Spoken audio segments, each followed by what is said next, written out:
Broadcast Center in Los Angeles, this is KCAL 9 News at 4. They've seen someone in their own household lose work. They've seen someone become ill. They're not necessarily able to process what that all means.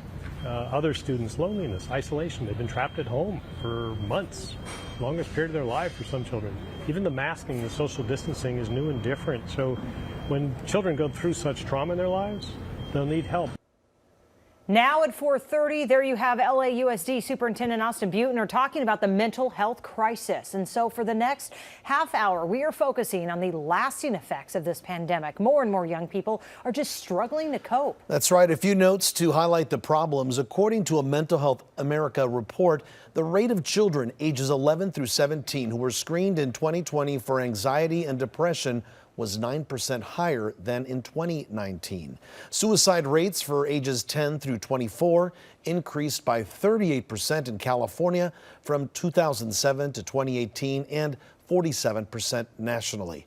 And in his recent budget proposal, Governor Gavin Newsom earmarked $4 billion to increase the mental health resources available for struggling teens. All right, to take a much deeper dive into the troubling trends and discuss the help available, we are now joined by this panel of guests. Dr. David Swanson, a child and adolescent psychologist from Encino, a father of 3 teen boys. We also have Fernando Pelham, a music teacher and founder of the Fernando Pelham Community Arts Center in Leimert Park, also a father and has mentored hundreds of students. That's right, Jasmine. Amina Pope is 13 years old from Inglewood. She's been helping her friends cope with social isolation. And Thea Monnier is a licensed therapist and mother of 3 teen daughters.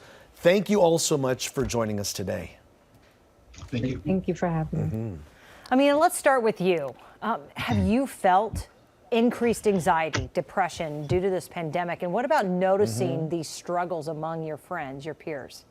Yeah, definitely anxiety. Like when I was younger, before this pandemic, I used to be very confident about myself and very straightforward about my opinion. And now I don't do the things that I used to love because I end up overthinking about it and I end up comparing myself to others and I get too nervous to do it. So I don't do it. Why do you think you're feeling that way, though? Why do you think you're feeling less confident? I think I'm feeling this way because I don't know. It's a lot. It's heavy, right? Yeah. Well, Mr. Pullum, we want to go to you real quick here. The pandemic created more stress in life, as well as forced a huge increase in isolation from friends and peers. We've been hearing about that all along. What have you noticed in the students that you deal with? I know you think of them as your own kids, which is terrific. Well, you know, I have to try to figure out a way to get around that. And so, you know, and I know a lot of these kids have been bombarded with Zoom with their school. So what I've tried to do is to make things a little bit more interesting for them. You know, a lot of people I'm in the performing arts industry. So all the performing artists are at home. So I just call a few of them and put them online with the kids and engage them in that way. And then also try to get kids just to go outside, walk around the block. If you do nothing else, if you walk around your block, it can kind of help a little bit with the feelings of isolation. Yeah, such a struggle. Let's talk to the man who can maybe sort through all of this. Dr. Swanson, talk to us about the stigma that surrounds seeking help for mental health issues. I mean, how do you go about letting people feel more comfortable dealing with these issues? Well, I think for a large part, it's actually getting better. I think many of the clients I see, they actually, I can't say anything, but they know each other and they talk about therapy. So it is becoming more and more of an acceptable way of getting help. But, you know, what I'm hearing right now is many of the things that psychologists would encourage kids to do, like, for example, to get out and exercise, to maintain your sleep hygiene, to socialize, all of these things with COVID were cut off. You didn't have an opportunity to get out and run with a team. You didn't have the opportunity to go to a mall or see a movie with your friends. So all of those things that keep us healthy and sane were cut off, and we were kind of trapped at home in isolation. And that has made it very tough for many of these kids. And you might have 1 or 2 kids per household. One child responds to this isolation or this difference in a positive way, and the other one may see it a totally different way. So, doctor, how do you deal with that when you have 2 different children, 2 different ways of looking at things? You're hitting on a great point. Some of these kids did really well. They've never done better in school. They really feel relaxed at home. They enjoy their time at home with family. And others have really struggled.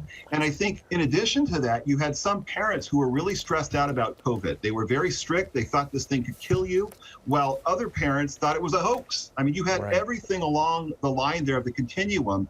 And so you had these kids at home with very strict parents who would go on Snapchat or go on other social media apps, and they would see their friends out at parties. So this was like something that really hurt them badly, to see that the life was going on without them and they were trapped at home undercover. So this was very tough for a lot of people. I wanted to say one other thing too. Without that daily interaction with your friends, everybody can hide behind social media. And this is earlier when you were saying, our guest was saying that, I lost that confidence. One of the ways we gauge our confidence is that we bump into people face to face. We can read the nonverbals. We know how they feel about different things. And without that feedback, it's very difficult to maintain some level of confidence, let alone know where you stand in the mix. So I think that's a pretty normal thing that a lot of kids have had to go through, is kind of finding themselves in isolation without that feedback. Doctor, thank you. I want to go to Thea now. Thea, you're a mother of 3 teen daughters. What signs of coping issues have you seen, and how have you tried to support your kids and address their individual needs? It was an opportunity for us all to kind of peel back some social layers of, some of the programming about what's expected, right? You go to school a certain way, you go to work a certain way, you have a routine a certain way. And once we got past the, this is really happening, we're living in a movie, basically, part of it, we were able to say, okay, what does everyone need, and do a whole assessment. We had a family meeting, we dealt with the realities.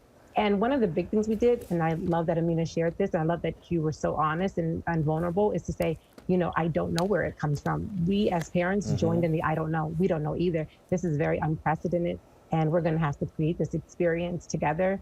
And so they all had different ways, right? So sometimes, one would be in the room for long periods of time. Others would be like really into certain TV shows or certain, online activities. Others, wanted to go outside and read more, or was a little bit more frustrated about not seeing friends, and we had to get creative about what that could look like virtually. But we started with an upfront needs assessment that our kids were a part of creating, and joining them in the I don't know.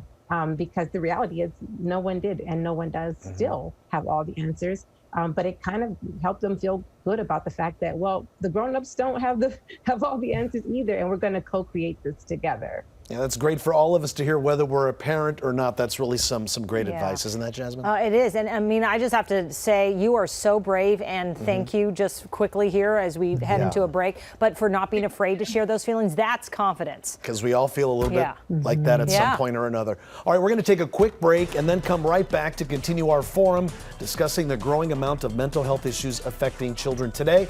And we'll be joined by a special guest in studio, NBA legend, Metta World Peace. Stick around. Welcome back, everybody. We are focusing on the rise in mental health struggles today. Our panel of experts, as you see there on the right, include a doctor, a therapist, a teacher, and a teen who are sharing their insights and personal experiences with us. Again, everybody, thanks so much for taking the time and joining us today. Thank you. Yep. Let's talk to this teenager, this amazing teenager. Amina, do you feel, you were so vulnerable, and you said, you feel like you lack confidence now, but do you feel like there is a stigma then to reach out for help, to ask for that help, and maybe even prevent some of your friends from seeking the help they may need? I do feel like there's a stigma there, but it honestly depends on who you tell and who you reach out to help to, because sometimes there are people with toxic friends or toxic parents, and if you reach out to them, then they'll just hurt you back. But if you reach out to people who actually care about you, then they'll support you no matter what, and they'll be there for you no matter what. Surrounding yourself with the right people is obviously very important. Dr. Swanson, you specialize in dealing with anxiety, depression, and family dynamic. What can you share about what you have seen when it comes to parents and or siblings supporting one another who is struggling, as we know Amina does to some of her friends? I think Amina raises a great point in that so much of what these kids have had to deal with is what they're faced with at home. So, for example, if some of these kids had to deal with alcoholism at home, or an abusive parent, being trapped at home and not being able to get out of the house has made it even worse. Oftentimes, parents are terrified whether or not they're going to have a job. Can they put food on the table? Do they have to get in line to get food? Those are added stressors that oftentimes parents are aware of what they say, but they're not so necessarily aware of how they act and what they do. So I think a lot of times, kids at home are subjected to this increased level of stress, not only for themselves and what they've had to deal with, but they also have to take on the burden of what their parents are dealing with. Right, in this bubble for so long. Fernando, it hasn't just been this pandemic that has added stress to our lives. I mean, we've had the summer protests. We've had issues related to social justice. Discuss how that, too, is a contributing factor that you've seen for the students that you work with. Wow, that's this. Well, you know what? It feels like a movie. And I say that because there's so many things going on around us, like with the protests and the level of violence. Like when you see people that look like you die, and not on just one occasion, on multiple occasions, and then you're isolated too. That really has added a lot to the way my students feel about themselves, and added to the terror that has now become the fabric of their life. So it's, I don't know how to. I love the honesty when we say this is something new, and we're dealing with it for the very first time, and it is. I don't think anyone really has the answer for it, but I just try not to personally dwell on it as much. I guess I might be ignorant, doctor, but I try to ignore it and try to engage in some activity that might be positive to try to get away from that, escape. And I think I'm a music teacher. I think the arts lends itself to escapism. And so I try to figure out ways to allow us to escape.